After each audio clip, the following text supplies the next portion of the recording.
Hello and welcome to the new lecture.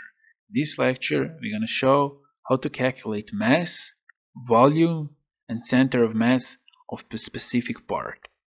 So first of all we want to see where is our origin. So let's click here on Hide Show Items and click here on the View Origins. So now we know that our origins is here. So let's click on the Evaluate tab. Here we have a mass properties, so click on it and here we can see the mass of our part in grams. Here we can see the volume and here we can see the center of mass. Let's click exit. So now if we want to calculate the center of mass relative to some other coordinate system other than origin, we have to define a new coordinate system. So let's go to Features. Let's go to Reference Geometry and let's click here on the coordinate system. Now we have to choose a point where our coordinate system will be fixed. So let's choose this point here on this vertex. On the left side we have some properties.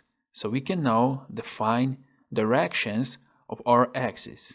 For example, if we want that our x-axis will be in this direction, just click on this edge like this, and now you can change direction of our axis.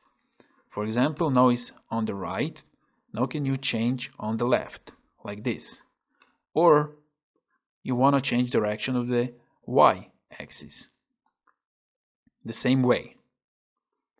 And by defining directions of x-axis and y-axis, our z-axis is automatically adjusted. Let's click OK. If we look on the Feature Manager design tree, we see that we have a new coordinate system. And now, if we want to calculate the center of mass relative to new coordinate system, let's go to Evaluate, Mass Properties, and here we have to choose our new coordinate system. Coordinate system 1. And now we see that our center of mass has been changed. And this is how you can define a new coordinate system. See you in the next lecture.